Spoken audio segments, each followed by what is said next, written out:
Lo que estás a punto de escuchar no son historias de ficción.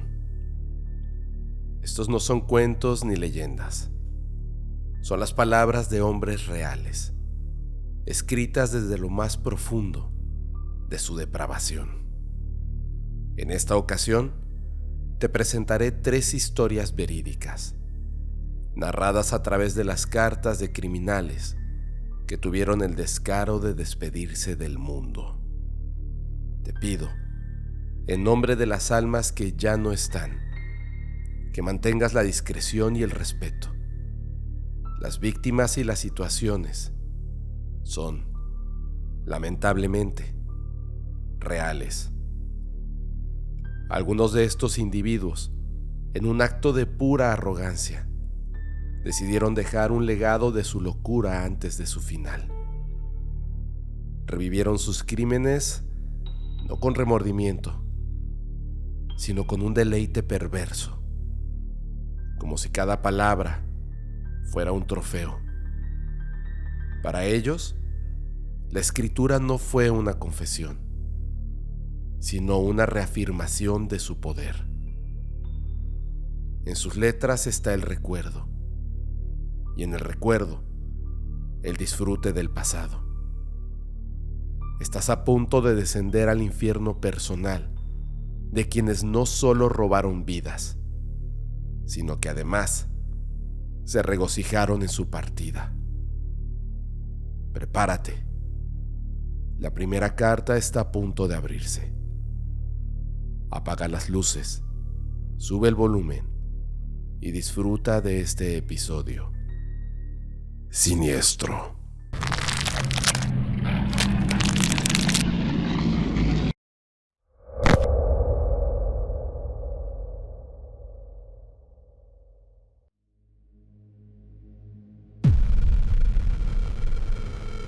A quien corresponda. Sí, fui yo. Lo confieso. En el momento en que lean esta carta, seguramente estaré muerto, retorciéndome por la inyección letal, o quizá, con mucha menos suerte, en una oscura celda de 2x2, atormentado a cada instante por el recuerdo de aquella noche. Si te preguntas si me arrepiento, la respuesta es sí.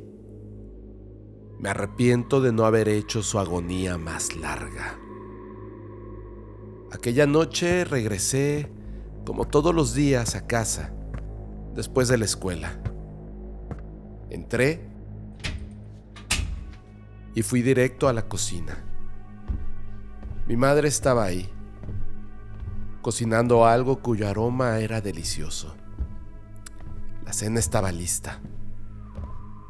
Caminé hacia la sala y vi a mi padre ahogado en carcajadas, viendo en la tele el show de Saturday Night Live. Mi sangre empezó a hervir con cada risa. No lo soportaba. No toleraba su sola presencia. En ese momento me miró y con una sonrisa en los labios me dijo: «Hola, hijo, ¿cómo estás? ¿Qué tal la escuela?». Torcí la boca en una mueca de desprecio. Él guiñó un ojo y añadió: «Si no quieres hablar, está bien. Nos vemos más tarde». Caminé encorvado rumbo a mi cuarto, apretando los puños. Los apreté tan fuerte que mis uñas se clavaron en las palmas de mis manos. Me senté un momento en la cama y mi mente dio un vuelco. En un instante se proyectaron mi infancia, mi adolescencia y lo poco que llevaba de esta cosa que llaman adultez, la cual he descubierto es la edad más cruel de todas, donde a veces se descubre lo peor de las personas. Me levanté y crucé de nuevo el oscuro pasillo que va de mi recámara a la sala. En el camino, tomé un pesado cenicero de la mesa del pasillo. Volví a escuchar esas carcajadas que venían de la sala. Mi sangre hirvió otra vez. Pasé por detrás de mi padre y, sin pensarlo 2 veces, dejé caer con todas mis fuerzas el cenicero de cristal sobre su calva.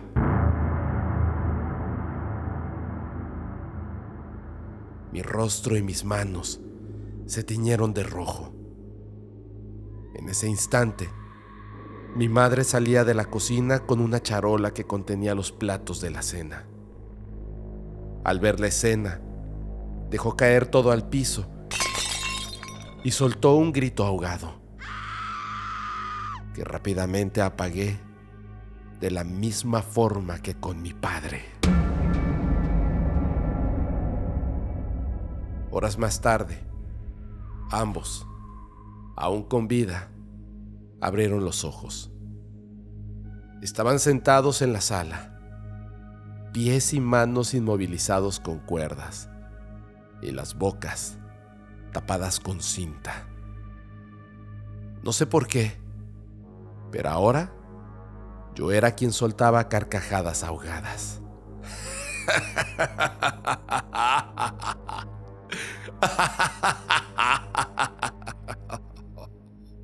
Mi largo cabello cubría mi rostro, mientras por mi mente pasaban 1000 escenas que quería llevar a cabo en ese momento. Tomé un cuchillo de la cocina, el más filoso de todos. Vi cómo sus ojos se abrieron de golpe, como si quisieran salirse de sus órbitas. Y entonces lo pensé: ¿por qué no hacerlo real? Les quité un globo ocular a cada uno. ¿Por qué solo uno? Quería que siguieran mirando.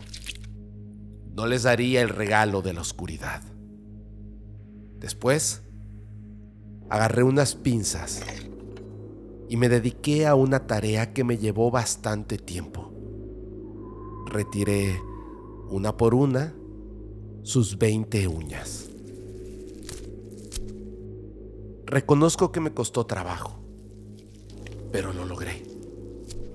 Por cierto, estudiar medicina tiene sus ventajas. Las inyecciones adecuadas de adrenalina pueden mantener a una persona consciente y alerta durante mucho tiempo. Por último, fui a su cuarto y saqué un álbum de fotos Polaroid. Esa pequeña carpeta contenía casi cada etapa de mi vida: infancia, adolescencia y lo poco que llevaba de adultez. Puse las fotos sobre la mesita de centro para que ellos pudieran verlas. Cada etapa, cada edad, cada recuerdo. Y porque me considero piadoso, regué gasolina por la casa y sobre sus cuerpos. Guiñé un ojo a mi padre y le dije: hoy no. Prendí un fósforo.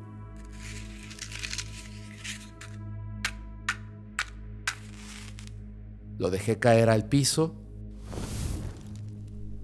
y salí rápidamente de la casa mientras escuchaba su agonía. Ahora que han terminado de leer mi carta, les pregunto: ¿qué se supone que debía hacer? ¿Soportar otra noche con el aliento podrido de mi padre en la cara y sus grotescas manos marcando mi piel, mientras mi madre se divertía tomando fotos con la cámara Polaroid?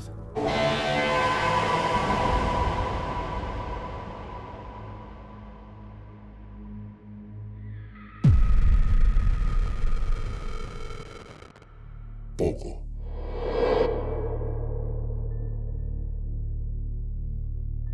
Sentado frente al espejo, la sonrisa se le torcía en una mueca de maldad y locura.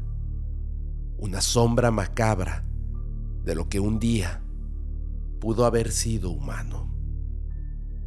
La fría luz del baño revelaba las marcas del tiempo y de la depravación en su rostro, pero una capa gruesa de pintura blanca, untada con sus dedos toscos y temblorosos, comenzaba a borrar al hombre.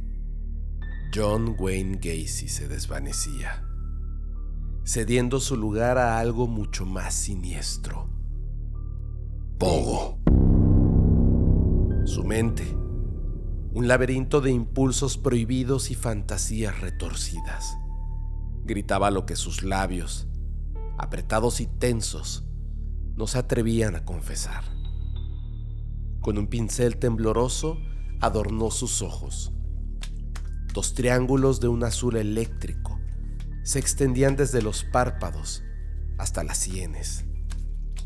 El contorno de su boca se transformó en una horrenda y distorsionada sonrisa carmesí que se extendía de oreja a oreja. Una cicatriz grotesca de alegría forzada. A diferencia de otros payasos, Pogo no usaba una nariz postiza. No la necesitaba. Él prefería olfatear el miedo, sentir el hedor de la desesperación que emanaba de sus víctimas. Era un depredador, y cada sentido era una herramienta en su macabro ritual. Por último, de un perchero desvencijado, descolgó un sombrero de terciopelo rojo, viejo y polvoriento, del que pendían 3 borlas desiguales, en rojo, blanco y negro. Se lo colocó en la cabeza, sintiendo así el peso de la transformación. El último fragmento de John se había desvanecido. Lanzó una última mirada al espejo. La imagen que le devolvió la mirada ya no era la suya, sino la de una abominación sonriente. Un escalofrío helado, no de miedo, sino de éxtasis perverso, recorrió su espina dorsal. Abrió la puerta de su casa, una fortaleza de horrores insospechados, y salió a la noche, dispuesto a saciar sus más bajos y crueles instintos.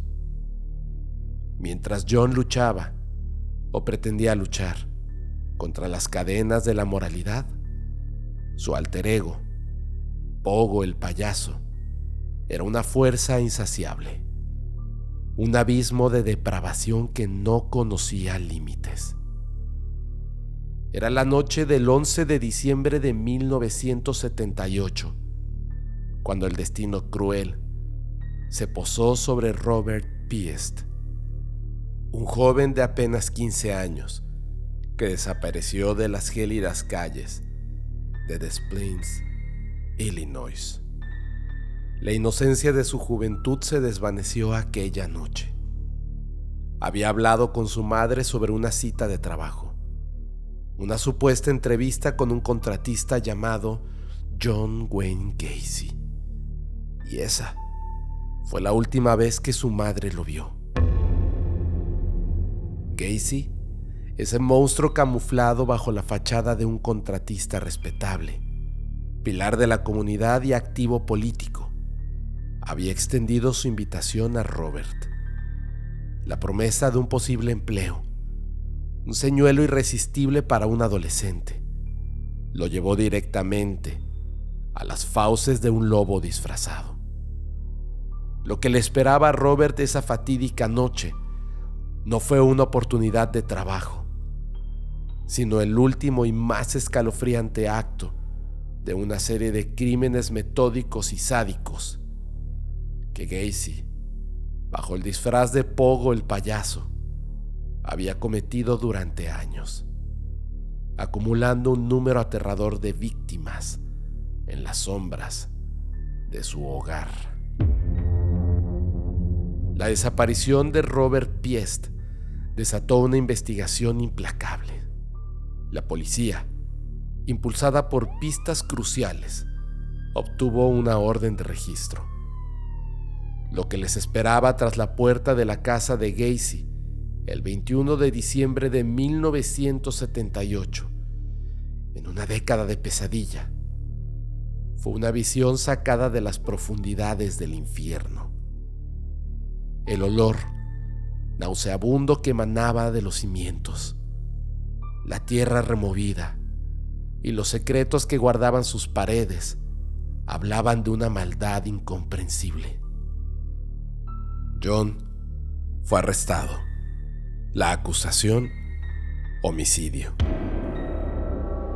Durante el juicio que siguió, un testimonio escalofriante reveló el verdadero alcance de su depravación.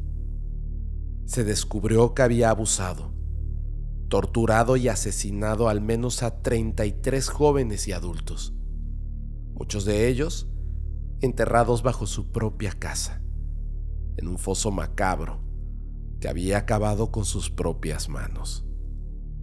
Los cuerpos hallados en su vivienda y bajo el garaje narraban una historia de terror inimaginable.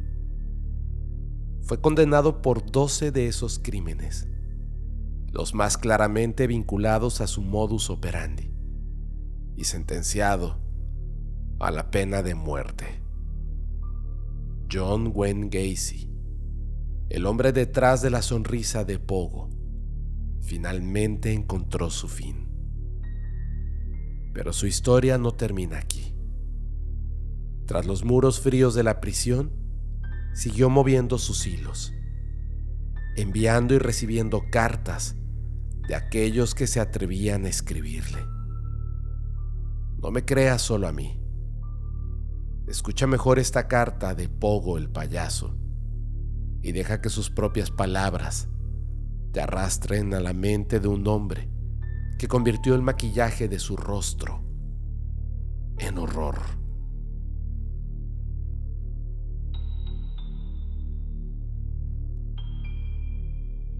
Estimado amigo, tu misiva ha llegado a este peculiar refugio.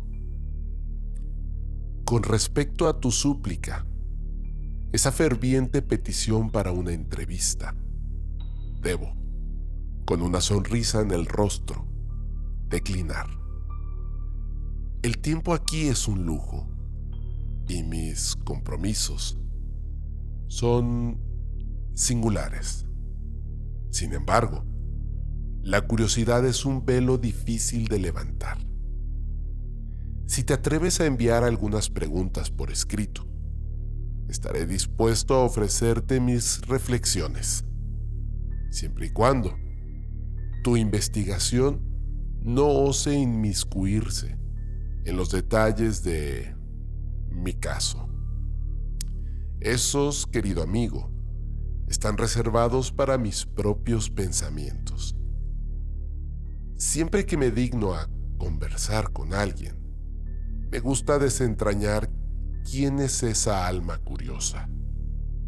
Adjunto, con esta misma carta, una hoja biográfica para que la llenes y me la devuelvas, acompañada de una fotografía instantánea tuya. Una pequeña muestra de confianza. ¿No crees? Recientemente mis horas se han desvanecido en la reflexión, en el incesante remolino de los eventos que me han confinado a esta peculiar existencia. La verdad, como la pintan los medios, es un lienzo de fantasía, una maraña de teorías y una grotesca publicidad. La verdadera justicia, estimado amigo, nunca fue servida con mi partida. El informe aún debe ser desvelado, no para iluminar, sino para confundir aún más a un público crédulo, ansioso por devorar mentiras. Nunca abandoné la lucha por mi verdad. Es fascinante cómo las percepciones mutan con el tiempo. ¿No es así? Antes, Mi nombre sonaba por mi trabajo en la comunidad, mis actividades filantrópicas, mi dedicación a mi oficio. Un ciudadano ejemplar, dirían algunos. Ahora soy el epicentro de una atención que, lo confieso, no comprendo del todo. Pero he aprendido el arte de la adaptación. He descubierto cómo tejer las circunstancias, incluso las más desfavorables, a mi favor. Una habilidad valiosa, te aseguro. En cuanto a tu macabro interés en mi historia, te extiendo una invitación. Sumérgete en las sombras. Considera las verdaderas motivaciones que pulsaban detrás de mis acciones. Todos tenemos razones para lo que hacemos, y a veces esas razones son un abismo que los demás no pueden o no quieren contemplar. La comprensión, mi inquisitivo amigo, exige una mente abierta, despojada de prejuicios, y una disposición a mirar más allá de la superficie, a bucear en las profundidades. Quizás, solo quizás, entonces puedas entender. Espero que esta pequeña correspondencia te ofrezca una visión más clara de mi perspectiva.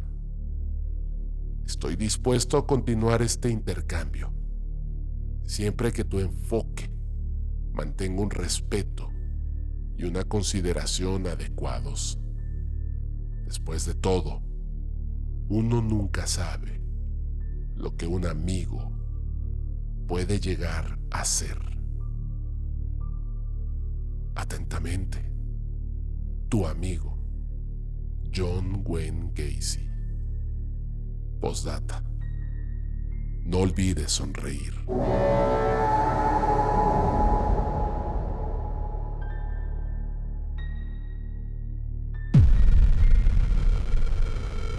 Richard Ramírez. En una esquina oscura de Los Ángeles, el caos se preparaba. Sobre el suelo sucio, dibujado con la sangre de un ritual anterior, se extendía un pentagrama que no invocaba, sino que celebraba la presencia del mal. 6 velas negras, como centinelas de la noche, parpadeaban con una luz lúgubre, mientras un hombre de alma podrida se disponía a su comunión. Richard, con el cabello grasiento pegado a la frente y los dientes carcomidos por la suciedad, se incorporó. Su altar estaba listo, pero le faltaba el elemento más importante: la ofrenda. No eran velas, ni frutas, ni objetos robados. Su Dios, el príncipe de las tinieblas, exigía un sacrificio supremo: la vida de una víctima. No quería que su amo se enojara, y por eso el acechador nocturno salió a cazar en ese momento. Era el 27 de marzo de 1985, en la tranquila localidad de Whittier. La paz se rompió con un estruendo de locura. Richard superó todo lo conocido hasta entonces. En una vivienda donde la calma flotaba en el aire, Vincent Zazzara, un hombre de 64 años, dormía plácidamente.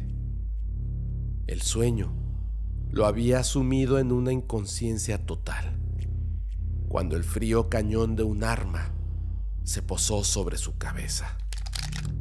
Un solo disparo bastó para apagar su existencia sin siquiera despertarlo. Su alma se fue de este mundo sin saber que su verdugo no era un ladrón, sino un emisario del infierno.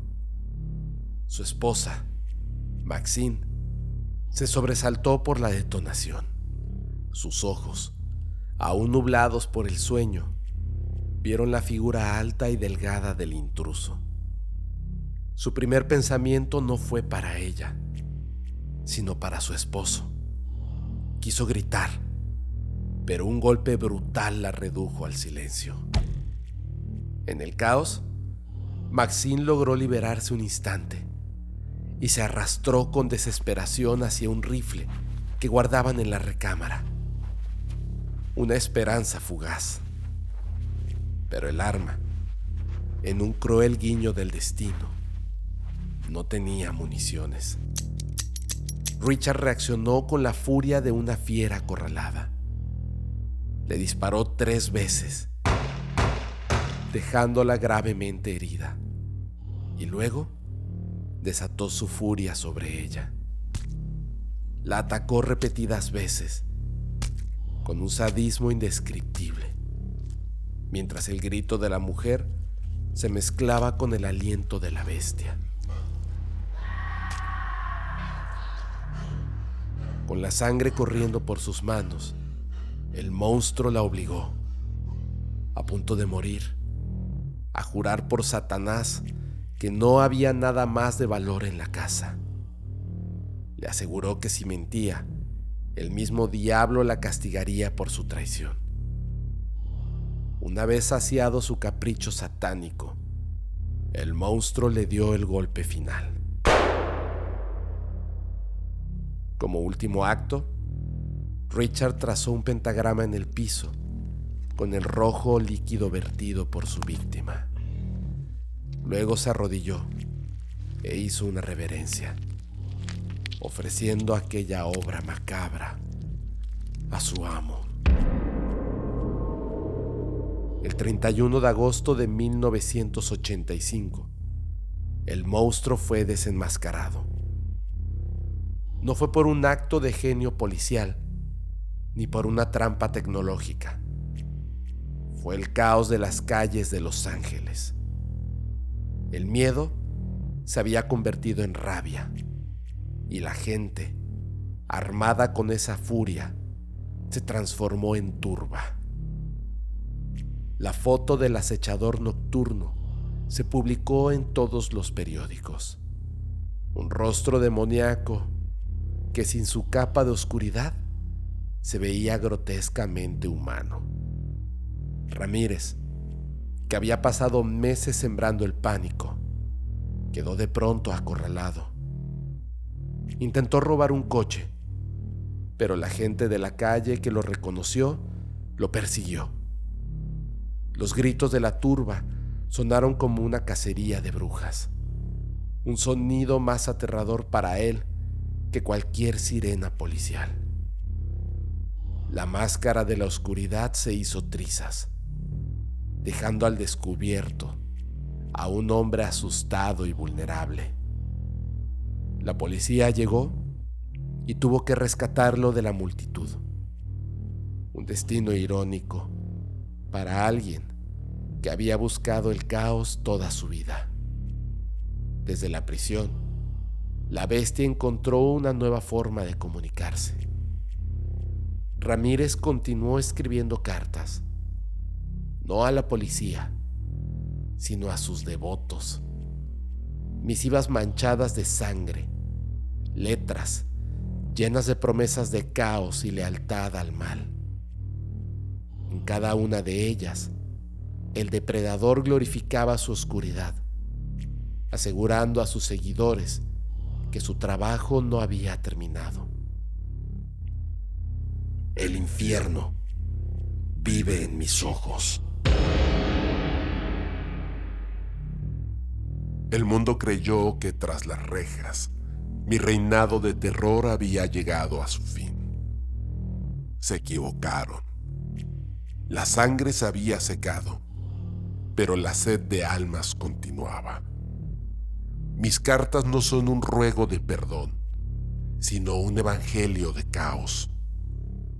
Escribí a mis devotos, aquellos que me veían no como un hombre, sino como un mensajero del mal. Mis palabras fluían, llenas de veneno y promesas. Les hablé de rituales de muerte, de la gloria que esperaba a quienes abrazaran las sombras. El infierno vive en mis ojos, les juré, y la lealtad que recibía era mi aliento. Sus cartas de admiración, los paquetes que me enviaban, cada gesto confirmaba que mi obra no había sido en vano. Les revelé mi verdadero nombre, el cazador nocturno. Les conté historias de mis cacerías, de los gritos que silencié y de las almas que robé.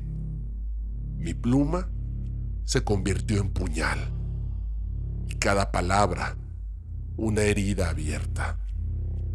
Les aseguré que, aunque mi cuerpo estuviera encarcelado, mi espíritu era libre, vagando por las calles de Los Ángeles en busca de nuevas víctimas. Mi último acto no sería una confesión, sino una profecía. Mi trabajo no ha terminado. Prometí que el mal que desaté no podía ser detenido por muros ni rejas. En cada carta sembré una semilla de oscuridad, sabiendo que algún día alguien la regaría con su propia sangre.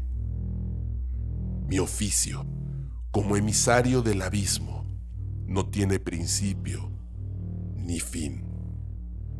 Yo soy el mal en persona. Soy el caos, la oscuridad y el terror que se esconde tras las sonrisas falsas de sus familias. Soy el cazador nocturno y mi reino no es de este mundo, sino de las sombras que habitan en sus almas. El infierno vive en mí y pronto mostraré a todos su verdadero rostro.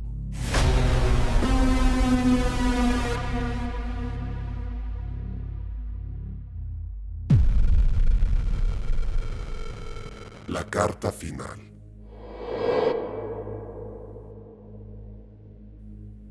Desperté con un dolor insoportable en la cabeza. El piso bajo mi mejilla estaba frío, húmedo, y olía a óxido mezclado con carne en descomposición. Cuando logré abrir los ojos, descubrí que no estaba en mi casa, sino en una especie de bodega, quizás un rastro abandonado. Las paredes escurrían humedad y el silencio solo dejaba escuchar mi propia respiración, rota y forzada, como si el lugar estuviera muerto desde hacía mucho tiempo. Me levanté tambaleando, tratando de recordar cómo había llegado ahí. Nada, solo flashes borrosos de gritos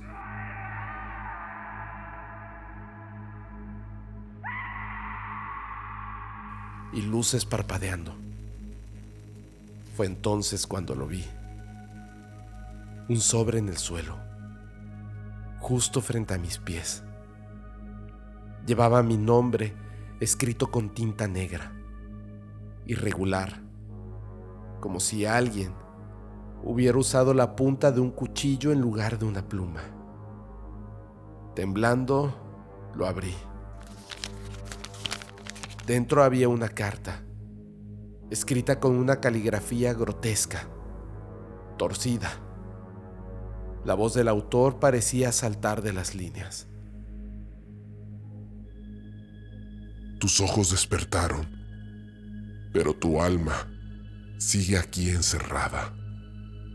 He visto a tu esposa. He cargado en mis brazos a tu hijo. Ellos no entienden que pronto estarán conmigo, en este mismo suelo manchado de historia. Sentí un escalofrío recorrerme la columna. La persona que escribió la carta Conocí a mi familia. El miedo me hizo avanzar torpemente por la bodega, buscando una salida. Pero no había puertas, solo pasillos interminables que olían cada vez peor. La carta continuaba. Te preguntarás, ¿qué fue lo que hice? La respuesta es simple. Estuve en tu casa. Caminé por el pasillo. Abrí la puerta del cuarto donde tu hijo dormía. Sus ojos aún no saben lo que es el miedo, pero lo aprenderán cuando me vean de nuevo. Mi respiración se volvió frenética. Pensaba en mi esposa, en mi hijo. ¿Estaban vivos? Me repetía que tal vez solo era una broma cruel, pero la carta no terminaba ahí. En las siguientes líneas, escribía en rima. De la sangre nace el canto, del silencio la canción. Cada letra de este manto te recuerda la traición. ¿Traición? No entendía. Caí de rodillas con la carta temblando en mis manos. Mis recuerdos volvieron como golpes. La pelea con mi esposa, los gritos, mis acusaciones de su engaño, su traición, el golpe seco. El dolor de cabeza se intensificó. Me llevé las manos a la frente y noté algo pegajoso. Sangre. No sabía si era mía o de alguien más. Leí la última frase de la carta. Te preguntarás quién soy. Soy el castigo y la justicia, la sed del diablo y el puño de Dios. Yo soy la voz que dejaste escrita cuando acabaste con tu familia. Solté el papel y grité.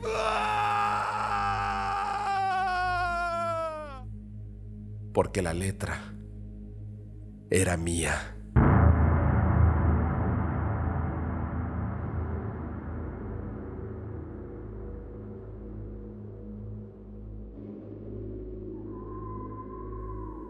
Yo soy tu amigo Fepo. Si sobreviviste a escuchar estas historias, suscríbete ahora mismo.